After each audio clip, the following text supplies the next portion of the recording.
जय Hind students. Important questions series में यह छठा क्वेश्चन है और महत्वपूर्ण प्रश्न है। प्रेषण का अर्थ समझाइए।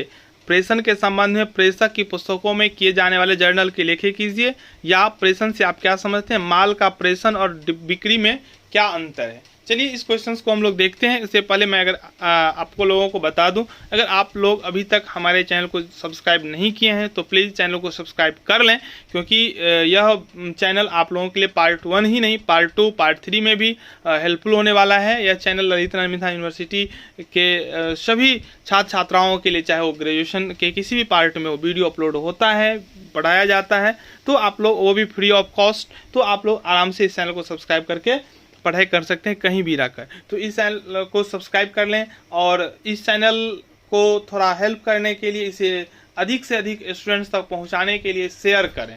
ठीक है, मैं आपसे सिर्फ एक ही डिमांड करता हूं, वीडियो को शेयर करें, चैनल को सब्सक्राइब करें और अच्छा लगता हो तो लाइक करें। अगर आपको अच्छा नहीं लगता हो तो आप सजेस्ट कीजिए जो आपको कहाँ कमी लगता है। अगर आप कमी बताइएगा तो हम उस कमी पर काम करके आगे उसको ठीक करने का प्रयास करूँगा। चलिए प्रेषण समझते हैं। तो मैं जैसा कि सभी वीडियो में पहले आपको सिंपल भाषा में, अपने भाषा में समझाता हूँ, तो इसी प्रकार प्रेषण को भी समझाते हैं। देखिए प्रेषण क्या होता है, तो समय के अकॉर्डिंग हर एक जगह का दाम जो होता है, मूल्य जो होता है, अलग अलग होता है। और किसी एक व्यापारी के लिए यह संभव नहीं है जो हर जगह जाके, हर क्षेत्र में जाके अपने सामान को, अपने प्रोडक्ट को बेच पाए। तो इससे क्या होगा, अगर नहीं बेच पाएगा तो लाभ उसका कम हो जाएगा और उसका बिक्री भी कम होगा। तो अपने बिक्री को बढ़ाने के लिए, लाभ को बढ़ाने के लिए क्या करता है, तो एजेंट के थ्रू, अभिकर्ता के थ्रू अपना सामान को बेचता है। तो जब अपने एजेंट को माल भेजता है बेचने के लिए तो इसे ही प्रेषण कहा जाता है। जब कंपनी के द्वारा, व्यापारी के द्वारा, व्यापार के द्वारा अपने एजेंट को बेचने के लिए माल हस्तांतरित किया जाता है तो इसे हम लोग बोलते हैं प्रेषण। ठीक है, उत्पादक या व्यापारी माल की बिक्री करने की विभिन्न रीतियां अपनाया करता है ताकि उन्हें अधिक से अधिक लाभ हो। तो जब एजेंट द्वारा माल बिक्री करता है ना, तो उसको हम लोग बोलते हैं प्रेषण। माल का मूल्य, मांग, पूर्ति अंतर होने के कारण या अन्य कारण भी हो सकता है, विभिन्न स्थानों पर भिन्न भिन्न होता है। माल का मूल्य, मांग व पूर्ति में अंतर होने के कारण, अन्य या कोई और भी कारण हो सकता है।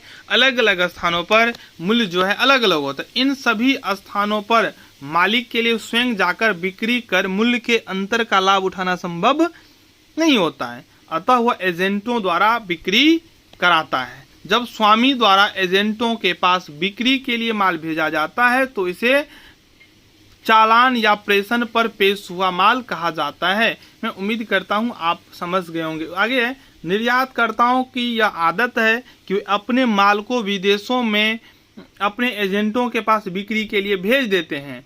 इन एजेंटों को आयातकर्ता के बारे में ज्ञान होता है तथा आयातकर्ता इनसे सामान लेने में तुलनात्मक रूप में सरलता होती है। इसलिए निर्यातकर्ता द्वारा अपने एजेंटों के पास बिक्री के लिए जब माल भेजा जाता है, निर्यातकर्ता द्वारा अपने एजेंटों के पास, अर्थात स्वामी के द्वारा अपने एजेंट के पास बिक्री के लिए माल जो भेजा जाता है, इस पर प्रेषण पर भेजा हुआ माल कहते हैं। चलिए इसमें 2-3 टर्म आता है, प्रेषण करने वाला या प्रेषक, चालानकर्ता, कंसाइनर। देखिए माल के स्वामी को जो माल एजेंट के पास बिक्री के लिए भेजता है, प्रेषण करने वाला या प्रेषक या चालानकर्ता कहा जाता है। वह व्यक्ति जो माल बेचना चाहता है और माल को बेचने के लिए अपने एजेंट के पास माल को भेजता है, क्या कहलाता है, प्रेषण करने वाला या प्रेषक। प्रेषक मतलब होता है भेजने वाला। अगर आप पत्र भी लिखते होंगे तो प्रेषक, या आप कहीं चिट्ठी भेजते होंगे तो प्रेषक में उसका नाम लिखते होंगे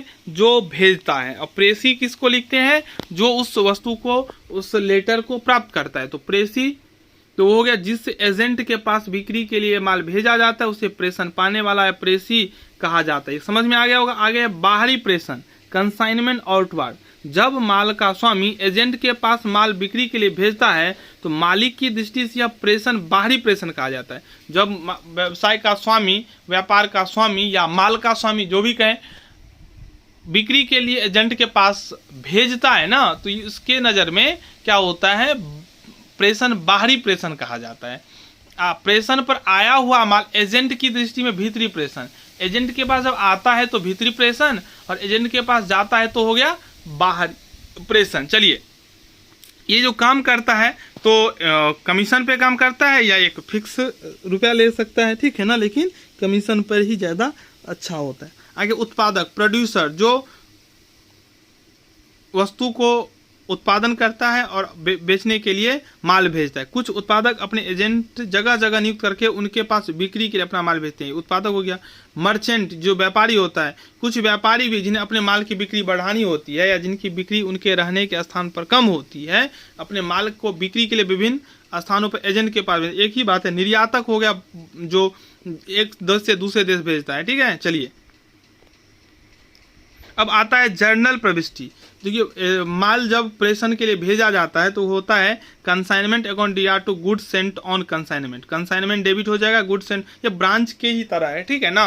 ब्रांच में अब अलग अलग जगह पर शाखा खोलकर गुड्स बेचता है, यहाँ पे किसी व्यक्ति को भेजकर माल बेचवाता है। आगे है प्रेषण करने वाले के व्यय, consignment account DR to cash to creditors for expense, ठीक है। चलिए, अग्रिम राशि प्राप्त करने पर कैश टू कंसाइनी, एजेंट जो पैसा भेजता है उसके लिए, तो फिर उसमें अग्रिम में बिल प्राप्त हुआ तो BR टू कंसाइनी, ठीक है। विपत्र को बैंक से बट्टे पर भुनाने पर बैंक खाता डेबिट हो जाएगा, प्रेषण खाता भी डेबिट हो जाएगा और बिल्स रिसीवेबल क्रेडिट हो जाएगा। चलिए, बिक्री का लेखा प्राप्त होने पर कंसाइनीज टू कंसाइनमेंट, दूसरा एजेंट द्वारा किए हुए व्यय के लिए कंसाइनमेंट टू कंसाइनीज, ठीक है। तो ये एंट्री आप एक बार देखें। प्रेषण खाते की बाकी के लिए कंसाइनमेंट अकाउंट या टू PL अकाउंट, ठीक है, जो बैलेंस निकाला जाता है प्रॉफिट और लॉस के लिए।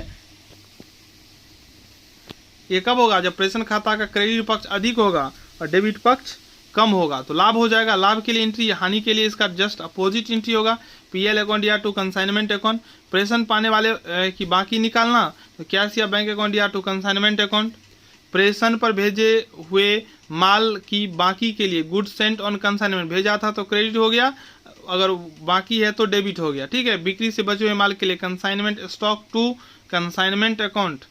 आप देख लीजिए, ये आपको माल और प्रेषण, माल का प्रेषण और बिक्री में क्या अंतर हो। देखिए, पहला डिफरेंस स्वामित्व में आता है। माल की बिक्री पर माल का स्वामित्व क्रेता को मिल जाता है, माल का स्वामित्व क्रेता को मिल जाता है, लेकिन प्रेषण में माल का स्वामी वो नहीं बनता है, ठीक है ना, बस वो एजेंट होता है जो उस माल का रक्षा करता है। आगे जोखिम, माल की बिक्री में बिक्री के बाद माल की सारी जोखिम चला जाता है क्रेता पर। बिक्री में माल का सारा जोखिम चला जाता है किस पे?